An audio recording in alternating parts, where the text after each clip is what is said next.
back again. Prime Focus Goalkeeping video blog. I've got a very special guest today I'm excited to talk to. Excited for you guys to hear his story. Callum Irving, Ottawa Fury. Thanks for having me, or thanks for coming. Thanks for being here, and excited to talk to you. Yeah, no problem, man. Thanks for having me. So let's dive right into it. I feel like most people know who you are in the States, around the league, USL, MLS circles, but just give a little introduction about your background, how you got into goalkeeping, how you got into soccer in general. Okay, yeah, I didn't know people really knew about me, but that's good to know, I guess. Started playing when I was 5 years old, pretty much 4 or 5 years old. My dad was my coach, and he was a goalkeeper growing up, played collegiate soccer in Canada, so I guess I kind of got the gene from him, and ever since I was a kid, I was pretty much in net. That's kind of, a lot of guys kind of started a little bit later, but for me I was like 5 years old, and I love to just jump around and like kind of be crazy, and so they're just like going net, and it makes sense. And my mom wasn't the biggest fan because she had to wash all my clothes and whatnot, so it was like, it wasn't the best around the house, but it's something I enjoyed a lot. And I grew up in Vancouver, British Columbia, on the west coast of Canada, and played for my local soccer club, Marpole Soccer, which my family still lives a 5-minute walk from the field that I grew up playing at. And then from there I moved up into Vancouver Selects, up into the Whitecaps Academy, and that's where I kind of spent my real growth years, I'd say. Had some really good goalkeeping coaching there from Reagan Hall, who's a fantastic goalkeeper coach, still runs the Whitecaps goalkeepers in the residency, the academy. And from there, spent a year between going to leaving high school and going to college, trying to kind of get an MLS contract, perhaps with the Whitecaps, training with the first team on a daily basis and playing in the U.S. Academy League. And that obviously didn't pan out, so I ended up going to Kentucky for 3.5 years. Played 4 seasons there, and from that point didn't get drafted, which is a whole story in its own. And then ended up at RGV. And that was the Houston Dynamo's affiliate in the USL. Had a fun year there, good teammates, good guys, and then ended up here in Ottawa last year, and been here since. All right. So, well, beginning to end, there you go. You covered a lot. I want to dig more into a lot of that. I know you mentioned you started out basically with your local clubs growing up in Vancouver, and then you got to the Whitecaps Academy. Obviously, that's got to be like a huge step for you, from the local youth clubs to the academy. What was more the thought process there? Was your goal I want to get into this academy and try and work my way up to the first team, work my way to professional soccer? Yeah, since I was probably 10 years old, I was really I want to play professional soccer. I watch Man United every weekend, and so from that point, my whole mindset was kind of to do that. But the Whitecaps were an MLS club until 2011, right. So that's when I was turning 18. They became a real MLS club. So they were still a USL club before that, and they had this thing called the residency program, which birthed a lot of national team players for Canada, and a lot of guys that end up playing professionally. Some guys on my team now actually were kind of in the first group. So that was there for me, but I was a few years behind those guys in age, so it wasn't quite there. By the time I was coming up, it was about 16 is when you leave the provincial team program, which is kind of I guess, ODP. The select players in each province kind of, you play with each other, and so under 16 is the last age group for that. So after that, it's kind of okay, there's the Whitecaps prospects, which you pay for, and then there's the Whitecaps residency, which is all paid for by the club. And so at that point, only a few guys would get into the residency, because it was mostly just guys who were a bit older than me. So I played a year with the Whitecaps prospects, which wasn't necessarily it was full time, but again, you had to pay for it in comparison to the other one. And so at that point, it was I need to get my way into this residency program, because if I can get into this residency program, then everything's going to be paid for. They give you a little bit of money for if you have to take buses to get there or whatever, because obviously if you don't live close. They have guys billeting with families, because they'll bring in guys from across Canada. Even international players. I think Kamar Lawrence, he plays on the Red Bull. He was in the residency for a little bit, which is crazy to think about. Yeah, it's they take some international players, and they'll bring guys in. So I knew I wanted to get into the residency program, because that was where the pathway to the professional game was probably going to be the best, because they took you on trips to Spain to play against teams. They took you, you played PDL, which obviously got you shown to colleges and, you know, different teams scouting that. And so it was kind of that next level pathway to the professional game. And so I ended up getting my contract with them, like contract, it's an amateur contract, but it was, at the time I was like, well, this is big time. Big deal. About 8 months after I was in the prospects program, so that was really big for me. And from that point on, it was like, I need to get into the first team for when they go to MLS. And so I was their second year in 2012. That's when I was like with the first team on the regular basis. But again, I was about a 6 foot tall, 155, 160 pound, you know what I mean, little kid at that point. And I could hang with them, but looking at me, you didn't want to put me in a game, you know? I don't think they could trust me like that. So they told me, you know, head to college.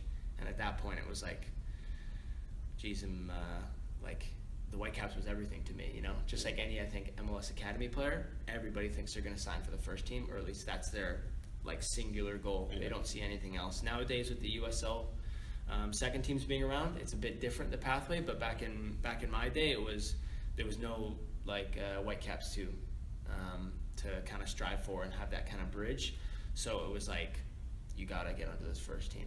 So there wasn't really like a thought, like maybe I can just go to college after. Yeah, I did not want to go to, as soon as I finished high school, I was like, I'm done with books, I'm done with reading, I'm done with everything, I just want to play professional soccer. And I did that whole year where I did no schoolwork, because I graduated high school. I did no schoolwork or anything. I basically I would train in the mornings with the first team, and then I trained in the afternoons with the academy team with my age group. And I did that for a whole year, and I played Academy League and PDL, and it was just like soccer, trying to get that deal, which I don't think was ever really that close. Like, I definitely did well, but ultimately, you know, looking back, you kind of go, well, I don't really think that they were, you know what I mean, looking for a young guy at that time. But I think college was probably the best choice for me anyways. So was your thought after that year, was there a thought of going overseas, maybe trying your professional hand somewhere else? Or yeah, like, maybe I should just go to college and see? It was, I still had the idea my freshman fall in college, like heading, like the thought process was, hey, we want you to go to school, get games, get some experience, maybe, you know, mature a little bit physically, and we'll keep on evaluating you. So for me, it wasn't quite over yet. It was like, my thought process was, and this is me as a 18, 19-year-old academy kid who, you know, is full of confidence, maybe a little too much. I'll go to Kentucky where I went. I'll be a freshman All-American. I'll absolutely, you know, do super well, and then I'll come back in the winter and they'll sign me for the new season in January, and I'll just spent the one semester there, it'll be all good, and then I'll get my deal in the next time. And that's just completely opposite to how it played out. I mean, obviously that's the dream. Yeah. That doesn't always work out the way you plan. No, exactly. And you know, you're so naive as a kid, and that's the thing. It's like, my advice to kids coming out of academy now, I know it's a little bit different with the USL, but man, college was massive for me. Like, just growing up on and off the field, and learning to like go through a bit of adversity. Because my freshman year, I started the first few games and I made some mistakes, played well, made some mistakes. As a goalkeeper, that's, you know what I mean, it can ruin a performance. You let in one bad goal. So lost my spot and didn't play the rest of my freshman year. I just sat on the bench for the first time in a long time, you know, and it was like, holy crap, I'm never gonna go pro. You know what I mean? That's the kind of thought process. So like, I learned so much from doing that I don't think if I would have signed an MLS deal at 18, 19 and stayed in my comfort zone in Vancouver, you know, where I had a girlfriend at the time, I was living at home, you know, you get a bit of money, you're in an MLS environment where everything's just like handed to you real nice. I think I would have been kind of one of those typical cases where, you know, I might have worked hard, but a lot of times that's not enough, and you're kind of just a bit naive, and you go 2-3 years on a contract, and then boom, you're tossed to the side. USL teams, you don't want to go live in some small town now because you're too big time. You've been in MLS for a few years, and so I really think that I really don't think that I would have still been playing if I would have gone that route, which is weird to think about because it's all I wanted, and it's a higher level than I've played. But yeah, I don't know. There's something about humbling yourself a little bit that I think is super important in a career. I agree. I mean, I think I've had similar situations in college. You know, I thought about going pro after high school, had conversations with youth coaches, and then went to college and was used to being the man on my club team, and then get to college and I'm not the man anymore. And I remember having a conversation with one of my assistant coaches, and he was just asking me, this was probably like my junior year, because I played 15 games my first 3 years in college, and it's just not something I was used to. And I remember he asked me one day, and just randomly after training, he was like, you know, do you still want to play professional soccer? And I remember I was just like, of course I want to. Like, I played 15 games in 3 years. Like, the reality isn't there. Like, I don't really have a chance. And then I remember, like, I just think looking back, it's a good thing to, like you said, humble yourself. It's a new challenge. So it's interesting, the debate of like, should guys go 18, 17, 18 years old in an MLS academy, go professional, and take that chance. Obviously, if you have the opportunity, I think you have to take the chance. But you know, there's also different ways to challenge yourself that can help you grow on and off the field, and can help you grow as a person, as a goalkeeper, and that'll take you possibly further than, you know, taking that initial step. I think it's the whole thing of like, if you have the opportunity, great. If you don't, it's far from the end of the road. You know what I mean? There's a lot of different paths. A lot of different paths. 100%. All right, so I know you mentioned your time at Kentucky. You know, you went to college, played 4 years there, obviously had a great career. What do you think was like the biggest factor for you in terms of your transition from college to the pro game? Like, do you think training-wise, like Kentucky was a place that gave you a professional environment that could get you adjusted to the pro game? Like you said, there were challenges that you had to go through throughout your college career that got you to where you are now. What do you think, if you could pinpoint just like one thing that was beneficial at Kentucky the most, I would say? I'd say it's the kind of culture that's around the athletics program at Kentucky is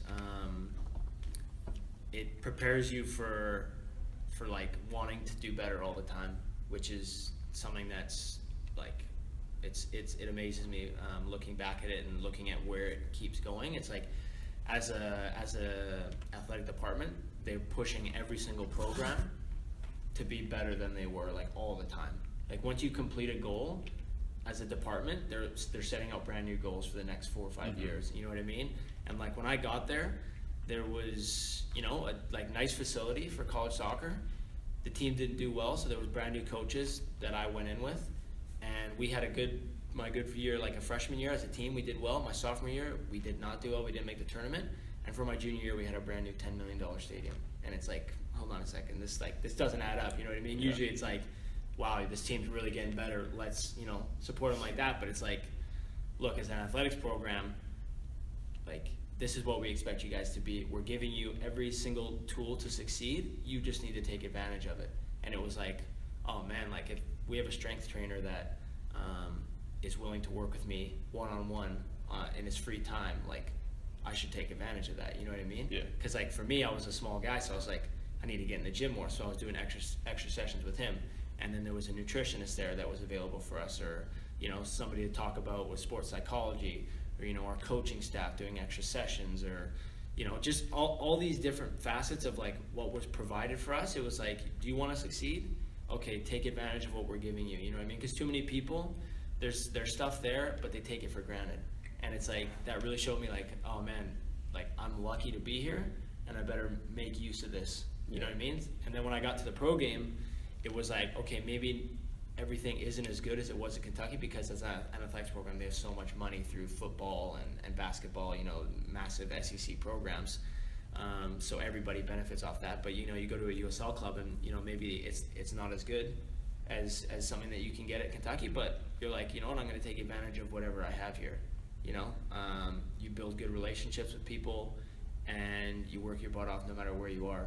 And it's just kind of like that attitude that they instilled, and also with my coaching staff. You know, I had a great relationship with my head coach and a good relationship with my goalie coach, and there are people that still supported me once I went into the program, and I think that was important too. I think something you touched on there, it's important for guys to have the right mentality. There's not every place in any professional league is equal. Yeah. You know, there's some teams that have better facilities, better.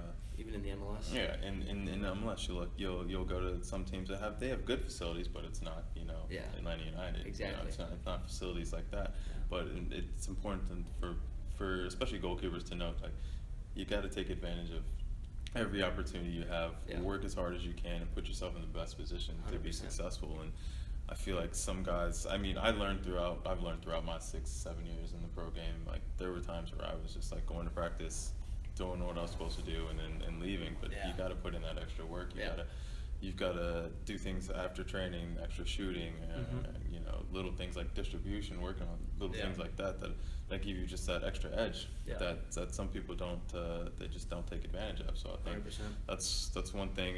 If I could tell a younger goalkeeper, you know, 15, 16-year-old, like, I was working with a young goalkeeper the other day, and she's asking me, you know, what can I do on my own? And I'm like, that's awesome. Like, it's just little things. You don't have to get together a full 5-a-side team and like put together a training session, but little things, just like going in a gym and just working on your handling, working on your footwork by yourself is going to help your game massively. And it's gonna give you a mentality that's going to help you or carry you through your career.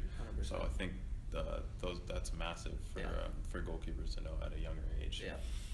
So after college, you went to the MLS Combine? Yeah, so I got an invite to the MLS Combine. I kind of want to dig into that a little more.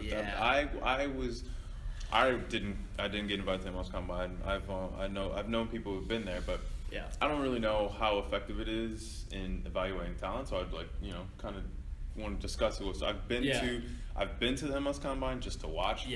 And seen just kind of how the whole thing is rolled out. Now I just don't know how effective it is in evaluating talent over, you know, a 5-6 day period. Yeah, I didn't have a good experience at the Combine. I'm not a fan of it. As a goalkeeper, I think it's just pretty much useless. Like, as a goalkeeper, you have no control over what you see in a game. You know what I mean? So as a player, you can work to get on the ball and maybe do something on your own, you know, show some individual brilliance. But for me, I didn't let in a single goal. I played 3 games, didn't let in a goal, but also didn't do anything. You know what I mean? First game, ball came up in the air and it was windy, and I came out of my box because it was just about to like bounce out of my box and guys were running in. It was one of those kind of awkward moments, and it hit off my head. I tried to head it away, hit off my head, went by the goal, almost went in the goal, but went out, right? That was the closest somebody came to scoring on me, and it was myself. And beyond that, I had nothing to do. And then I don't end up getting drafted because nobody sees anything from me. It just felt like I was there, no goalie training, no warm up for games. Like I went to go kick a ball around with the other keeper before a game for 5 minutes. We did some, like, we thought we'd have 15. 5 minutes later, like, let's just start. Yeah. You're like, hold on a second here. Like, I don't know what I'm doing. And then some guys played 3 full games. Other guys played 1.5 games because they just didn't really like. Some guys weren't there. Like, one team only had like 1 keeper, whereas another team had 2 keepers. Yeah. And it wasn't like that was it, like the Generation Adidas guy that, you know, is getting signed. Like, so they're giving him 3 games. It was just like random. So some guy got 3 games in the shop window, another guy gets 1.5. Yeah. It was just like there wasn't that attention to detail that made you think like they really care what they're looking at here. And beyond that, like, it's like they pay for everything, great hotel, great food. It's nice to meet the guys that you're like going in there with. You make some, you know, friends there for when you get if you get in the league, and even in the USL, you start meeting a bunch of guys that you remember from your combine day.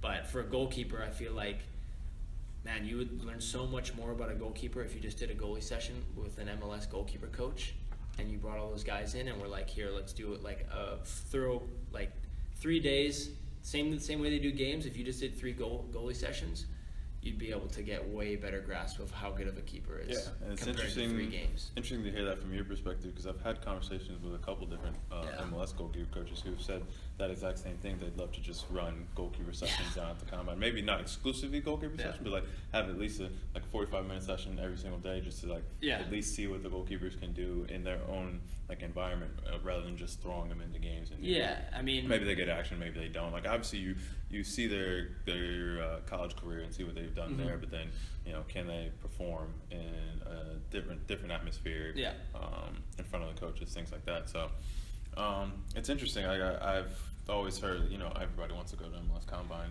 coming out of college, and so I just, never really knew how effective or how players felt about it. I was psyched about it, and then I got there and I was getting in the games, or like on the first day, we did like an hour and a half of testing, where we did like the 40-yard dash pretty much. I don't know if it was the 40-yard dash, but it was something along those lines, like a longer sprint. We did the 5-10-5, and then we did like a vertical jump, and it took like an hour and a half that we were out there. We kind of just did a warm-up, and then we were standing around for a while, do a sprint, then stand around for a while, do the 5-10-5, stand around for a while, do the vertical, and then 5 minutes later we were in a game. Yeah. And you're just like playing on a cricket field or whatever in Florida there, and you're just like, man, what is this? What's going on here? You know what I mean? Definitely a process I think they can revamp, look at, and make it the best possible situation for every player that's there, so that they can maximize their potential on the field and impress the coaches on the field and off the field. Yeah. So you did the combine, had the draft. Yeah. And I signed a senior deal and didn't get drafted. So you signed a senior deal. Yeah. So obviously you're looking go MLS. That's the decision. So then after that, what's the thought process like? Professional soccer obviously is still the goal. Yeah, so. I mean it was tough because coming out of college it was like I had done well my junior and senior year and gotten recognition and awards. That's what college soccer seems to be all about. You know what I mean? They're obsessed with that kind of stuff. So, but I achieved goals that I wanted to achieve in college, and then my agents are like, yeah, we're sure we can get you a senior deal. Like there's interest, and I ended up signing a deal with MLS while I was at the combine. And then I go to the draft and sit there for the first 2 rounds, and my name never gets called. And it's like, beforehand I was thinking about it logically. I was like, I'm a international technically for all but 3 teams. Mm-hmm. 3rd string, maybe 2nd string goalkeeper. So like, who's gonna take a guaranteed contract like on an international spot for a 3rd string, 2nd string? But I thought, well, if I signed it, maybe somebody will. But yeah, go through the first 2 rounds, nobody. Last 2 rounds, nobody, and then I was sitting at home in Vancouver. I was like, well, what the heck happens now? You know what I mean? Like, I thought for sure this was like, okay, it's happening. I've signed my deal. And that's when I went to preseason with Chicago Fire because they were interested. By the time I got there, a few days after I arrived, they had 3 goalkeepers signed to their roster, all Sean Johnson, Matt Lamson, and Patrick McLean, who were all about 28 years old. So it was like, well, they're not going to look for a 4th-string international keeper now, you know what I mean? So I spent the rest of preseason there kind of just waiting and training and seeing what would happen, and got released beginning of March and went back home to Vancouver again and was like, here I am. What's going on here? I thought I did everything I needed in college to kind of – I felt like I'd earned it, Yeah. But again, that's the harsh realities that you face. You really don't – the game doesn't owe you anything at any point, so you got to learn that the hard way sometimes. And I went to Rochester for a few days, which I'm sure you're familiar with. Spent some time there. Been there a few times. I spent 3 days there. Got along with the other keepers there, Adam Greenless and Thomas Gomez, really well. It was a good training environment. But ultimately, I got connected with Paul Rogers, the goalie coach of the Houston Dynamo, and he was talking to me about their affiliate team and how they had an injury at the time to Tyler Derrick. So he was like, maybe if you want to come in and train with us for a month and a half with the Houston Dynamo, and then you'll pretty much sign for the RGV team and be with our affiliate. And I was in Rochester at the time, and I was like, Texas, Rochester. And I was looking at it too. I was like, well, Greenless and Thomas are both good keepers, and I was like, only one of us can play, and so this is going to be a real battle. And if I'm not the one that's playing it, I was like, maybe my chances would be a bit better down in RGV. So I went there, trained with Houston for a month and a half or so, and then I signed my deal and went down to RGV and was there for my first year as a pro. How was so you said you spoke with Paul. I actually got the opportunity to train with him back in December. Coach, man. Yeah, I learned so much. Yeah. I was there for 3 days, and I learned a crazy amount in that time. So yeah, I got the opportunity to go down in Houston and train down there, and I just felt like in those 3 days I learned from Paul and his staff just a massive amount about goalkeeping at the MLS level. What they look for, through the pipeline USL or Academy USL to MLS. So I guess a quick question for you would be: would a big decision to go to RGV be that affiliation with Houston and the opportunity to possibly move up to the Dynamo? Yeah, I mean, it was always the thought process. I also had the option of being an MLS pool keeper. So that was one of my options as well. I always forget about that, honestly. But I was thinking about it because, money is a thing. Exactly. As unfortunate as it is, it does play somewhat of a factor. Differing importance to different people. But, there was an MLS, as an MLS pool keeper, you get an MLS minimum contract, which is better than what you're going to get pretty much anywhere in the USL as a first-year keeper by a lot. And so I had that option, but ultimately games was what I knew was important for me as a developing young keeper. That's, being in a good training environment is great, but if you're not able to, get any game footage or do anything in games, it's going to be kind of tough to kind of build yourself as a keeper. So ultimately I chose to go down to RGB with the thought process of I'm going to try and play as many games as I possibly can, and then go back and forth between Houston if they need me and get some good MLS training, and then at the end of the year see what happens. Maybe they see me enough and they like me and they want to sign me, and if not, then at least I'll have played some games and maybe get a move to another USL team or sign a good contract with RGB. So that was kind of the thought process there. I think it's an interesting conundrum to have. Is it's a conversation I've had plenty of times. It's do you want to make more money being a number 3 in MLS or MLS pool goalkeeper, or take less money and get games, play? And I think it's kind of a risk both ways. I mean, you're gambling on yourself, taking less money. Obviously, in the short run, you're hoping you do well and you get the opportunity to make more money, get more playing time. But at the same time, a number 3 or a pool goalkeeper, you're not. I mean, you're very, very unlikely you're getting games.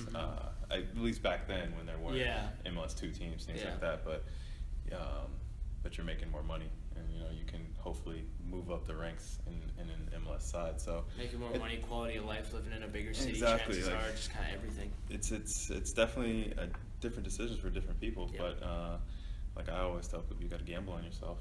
So it's what's best for you. So I think that's interesting. It obviously it worked out at RGB. You were pretty successful down there. Played about 14, 15 games down there. 14 games, I think. And then, then what was the move like to Ottawa? What was the thought process behind that? So like you said, I had a successful first year, I'd say, as a pro. Grinded to kind of get into the team after coming late, and then after the season, it was okay. I had a mutual option with RGB, and it was like, okay, do I want to stay here, or do I want to move on to something else? And as soon as Ottawa came in, it was like, man, it's like you can play in Canada, For me, being Canadian, it was like, that's crazy because there's only 3 MLS clubs, and one of them is already denied me, and the other 2 have, young Canadians coming up already. So it's like, is that really going to happen? Probably not. So Ottawa was, very interested. They had gotten some recommendations about me from other people in the USL, and we're like, we want you to be our guy. And it's not often that you get, that kind of reassurance from a coach coming into a season. So, I took that opportunity. Didn't wait very long into the off season. I think it was early November when they contacted me, and pretty much like a week or 2 later, just because of some stuff with RGB having to sort out ITC and things like that, signed with them pretty quick. Didn't really want to wait through an off season. Because the last off season I had was the whole MLS Combine thing, and it was a nightmare. So I was like, I want to get my deal. I want to spend the rest of my off season just working hard, getting ready for that team that I'm going to play for. And it happened to be Ottawa, and obviously last year was great for my development. I played every single minute of every game, which is very rare for a second-year keeper, and something I was very fortunate. And I realized how lucky I was to be in a position like that. So that was good. So I'm a Liverpool fan. Okay. So did Bruce being here, Bruce Grolog, was his obviously he's a Liverpool legend, great goalkeeper, and obviously has a lot of knowledge of the game. So did that play into your decision to come here at all? Yeah, definitely.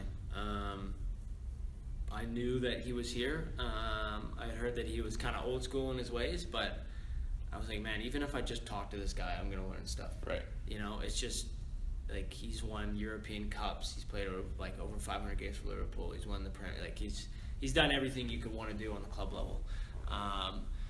And so yeah, I was definitely excited to come and work with him and learn from him. So it was I don't know if you ever get the chance to meet Bruce, but he's a one of a kind. I did. I got the chance. I didn't actually recognize him until I literally he was standing right in front of me. Yeah. But when we came here, probably about 4 years ago, played here in preseason. After a game, I remember just walking by him, and then he said good game and everything. I was like, oh, is that who I think it is? I know. It's kind of a surreal moment, just meeting someone who you've seen watch play at such a high level. So I feel like that's had to be, or has to be, like a great experience training with someone like that. Yeah. I think like someone like that being in a USL environment, training USL keepers, I think it only makes the USL better. I think obviously massive importance is getting the quality players into the league, which is only going to elevate the league. But I think getting quality coaches like that is something that's huge for, especially for a young goalkeeper like yourself. Just working with him from early in your career, I think can only be beneficial. So I think that's had to have been a great experience for you. Yeah, he's a character, man, and he's somebody that one of my favorite things about him was he supported me through thick and thin, and he had all of the keepers' backs. In any meeting with coaches or anything, he always stood up for us. And you know how difficult that is sometimes. People don't understand the position. Yeah. But they think they do, and they think that they understand, what's right and what you should and shouldn't be doing. But you really need a good goalkeeper coach in there that's gonna, tell them how it is. And he was somebody that always had our backs, and I always respected him for that because he felt confident that you weren't just gonna get pushed around by a head coach who was trying to force his way into kind of the goalkeeping position. As I don't know in other USL clubs, I haven't had that experience yet because I've had good head coaches and stuff, but I just know growing up being a goalkeeper what it's like. So it was nice to have a goalie coach that had your back. I think that's important for a goalkeeper, for a goalkeeping core. Just knowing that your goalkeeper coach has confidence in each and every one of you, and is going to have your back. We're going to make mistakes. Yeah, exactly. We saw it in the Champions League this recently. We're going to make mistakes, but it's just important to know that not only your other goalkeepers have your back, but like your goalkeeper coach has confidence in you to bounce back, and is going to help you bounce back. So that's awesome. I think I mean I've had various goalkeeper coaches over the years, and I haven't been happy with all of them, but I feel like the ones that I've really connected with I've had good relationships on and off the field, and I know that their main focus was they want me to improve, and they have confidence in me to be that person who's gonna step on the field and perform. So I think the role of the goalkeeper coach can't be underestimated. 100%. At all. So let's transition into the international games. I want to talk about that a bit. I think that it's huge. It's something I haven't been fortunate enough to experience. Playing for your country. Yeah. You say you're Canadian. You've played at the U18 level, U20s, and the full international team. Tell us a little bit about that, like coming through the system. I know Canada has a few young goalkeepers around your age that are just quality goalkeepers, professionals. So what's that been like training with them, competing with them, and finally getting that first cap? Yeah, I was in an age group where the under 17s were a year older or a year younger than me. It wasn't my age group, so I kind of had to wait for the U20s to come around before I was really going to be immersed in the program. But being part of the Whitecaps, I always saw the older guys going to these camps and taking their pictures in their Canada gear, and I was like, man, that's the coolest thing I've ever seen. Like, there's no chance I was like, I want to be there, but I can't even envision myself there. You know what I mean? It just seems so far away. Because it's the same thing in the U.S. It's even greater in the U.S. because of how massive the population is and the amount of great soccer players there are. But it's just you're like, there's so much competition. It's like, why would they ever pick me? You know what I mean? You kind of have that mentality. I wasn't picked a lot when I was younger because of my size, so it's like I was growing up kind of the underdog a little bit. so I never really saw myself in there. But I got my first U18 camp call up, which was like a precursor to the under 20s. And it's funny, my first after my first training session, they had a meeting that night, and they like had individual meetings with everybody, and they absolutely ripped me to shreds. The head coach was like, if you don't get any better, like you'll be going home and you'll never be on another Canada soccer list like ever again. Like you, like I don't know why we brought you here right now. From what I've seen, it's like I have no idea who scouted you or who told you that you should be here, but like you better pick it up or else like this is going to be embarrassing for you. And I was like, oh man, how do you mentally bounce back? I was like, yeah, I was 17, and it's my first camp. I was like, there with 3 other guys from the Whitecaps. The rest of them were all guys that I'd never met before, playing for TFC and the Impact, and some of the guys had MLS deals at that point as those young homegrown players, and I was just like, oh man, this is not how I envisioned it starting. You know what I mean? Not a great start to your international. But I ended up doing really well in the first game and kind of settled down and trained really well. And then after my second game we played against Costa Rica, I played really well in that game. And at the end of it, they were really happy with me. And so I was like, okay, I guess they were just trying to see how guys would react. You know what I mean? Just kind of toss them into the fire a little bit and see what happened. Interesting. So I came out of that all right, thankfully, and then got a few camps with the U20s, but didn't go to qualifying with them. It was in the spring season of my college years, in my freshman season after I hadn't played. And so they were like, well, you're not playing games right now. It's like your off season kind of, so we're going to bring in 2 guys who are playing games. And then one of them is actually my teammate now, Mac Crepeau. And if we make the World Cup, maybe you can like you'll still be in our looks for the World Cup if we make it. But we didn't end up qualifying, so that was kind of done with my youth career. And then throughout college, it was just maybe a U23 camp, and then when I was done, it was like, okay, maybe I can get into the full team. And I was lucky enough to go to 2 January camps, which are kind of where they get to bring in a bigger roster and kind of maybe see some guys they don't see for qualifying or things like that. And first year I didn't get into the game against the U.S., but last year I got to make my debut against Bermuda, and it's an unbelievable moment. I was there with 2 of my best friends, Ben McKendry and Ben Fisk, who I grew up playing with since I was 11 years old, and all 3 of us made our debut that day. Started, and that's crazy. It was a small crowd just in Bermuda, you know what I mean, against kind of a smaller nation, but nonetheless, just being able to like put on the gear, go to the game. I played 45 minutes, and then they rotated the squad as they plan on doing. But I got the start, and it was just surreal. It's something I look back on. It's like you want more. Once you get that taste, you want to be one of the guys that's kind of constantly getting called in. But as you alluded to before, there's a lot of competition. There's a lot of good keepers. One of them again is on my team right now, Max Crepeau, on loan from the Impact, and he's a great keeper.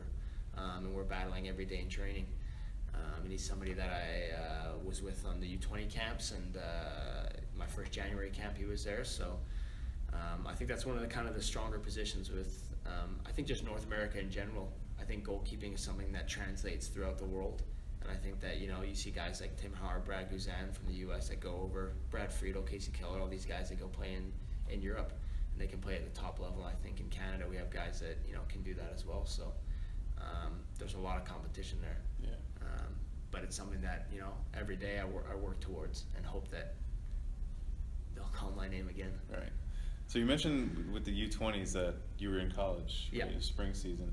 So when they told you, you're not getting games right now, we're going to bring 2 other guys in, was there ever a thought in your head like maybe, I need to leave college and, start to get more games at the professional level so I can, kind of advance my international career? Yeah, there was thoughts about that for sure, but the thing was, it was like I had that freshman season where I didn't play, and then I was like, man, I'm like not going to sign with the Whitecaps now. So like the professional was like, it wasn't a thought for me at that point until after my junior season in college. I couldn't see how I was going to get into the program anymore, because it felt like, okay, it's done with the Whitecaps.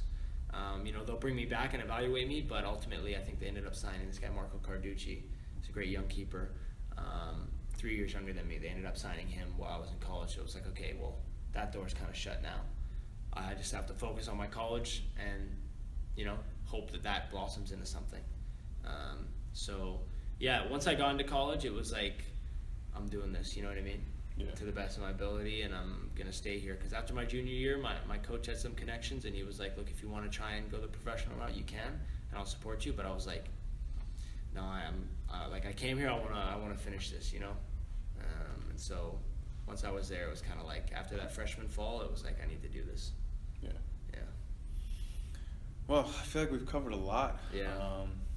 I think we've given some good insight, both at the professional and international level. But I guess the last thing I kind of want to talk about is, like, who do you think your biggest influences have been, I guess, either on or off the field, have gotten you to where you are right now? Yeah, the main one is my dad. I think a lot of people, it's their parents. They're the ones that are there day in, day out. Right. You know, the good times, the bad, the terrible times, you know, they're there for you. And my whole family, but especially my dad, he was the one that I, you know, grew up idolizing. You know, he played, again, collegiate soccer in Canada, not the highest level, but a decent level at Simon Fraser University. They actually play D2 NCAA now. They're the only Canadian team in NCAA. It's a fun fact for you. And he played for like the Canadian University team. Like he went to like a few camps for that. So I remember looking at his pictures of him in like this Canada gear growing up, and I was like, man, this is it. You know what I mean? Like, I need this. And he would coach me on my own. He's the one that, you know, would push me to train harder, and just kind of set an example for me of like what hard work really means. You know what I mean? And it's kind of cheesy, but it's the truth, you know. And it's somebody that I still, you know, look up to and look to for advice. And he still thinks I'm like a 13-year-old soccer goalkeeper, and forgets that this is my career now. But still appreciate everything he does for me, and he's obviously a massive influence. And then professionally, just growing up, I was a Man United fan, so I liked watching Van der Sar when he was in there, and Schmeichel when I was a really little kid, and De Gea now, and I was a fan of Casillas. I'm a fan of goalkeepers who are much more calm and kind of, you know, just go about their business, not the rah-rah type of guys. Yeah, I'd say I'm more of a fan of, I agree, a calm goalkeeper who's, you know, just confident back there. But like you said, you know, you're being 6'6", 6'1", I'm kind of the same, or a little undersized, or kind of dealt with that all my life. So, you know, goalkeepers who are smaller but still out there playing at the highest level, and, you know, just doing it for us smaller keepers, I guess. Yeah. I'd love to stand next to Casillas. I want to see how tall he really is. Yeah, I've seen him in real life. He didn't look that big, but I've never stood next to him, so I need to know, because he doesn't look that big. That's the thing. You can look at a roster, and obviously everyone throws on. I used to do that. I used to throw on like I was 6'1" in college, and I'm like, and my guy's like, maybe you're 6'2". I was like, I'm not 6'2", pal. 6'1" is a stretch as is. Definitely not 6'2". I used to try and get at least to like 6'2", you know, 185, 190 pounds. Yeah. That like ideal like goalkeeper, like yeah. But, you know, realistically, it's not so much about height. It's about, you know, your technical ability. You know, can you be calm in goal and make decisions and sort out the defense? So there's so much more than just the size of the goalkeeper. So a lot of people, you know, if you don't know goalkeeping, you'll just look at somebody and be like, that's a good goalkeeper. That's not, just based upon what they look like. Right. But ultimately, that's why I think, you know, going back to the MLS Combine, it's important to see guys in training, because, you know, you see a guy on the field, he doesn't have to do anything, but man, that guy looks the part. He looks the part, but, you know. And that's not to knock anybody for just naturally having the size, but it's the reality of the situation. Right. Well, I think that's all we got for today. Again, I want to say thank you for taking the time to sit down with me and just chat about a bit of goalkeeping. Yeah, man. I think you have a great story. You know, I followed your career so far, and I think, you know, I'm glad you've been successful, and wish you all the best in the future. So, appreciate it. Again, I appreciate it. Yeah. And, all the best tomorrow. Yeah. On opposing sides. Yeah. All right. Well, this has been our second Prime Focus video blog with Callum Irving. So hope you guys enjoyed it, and stay tuned for the future.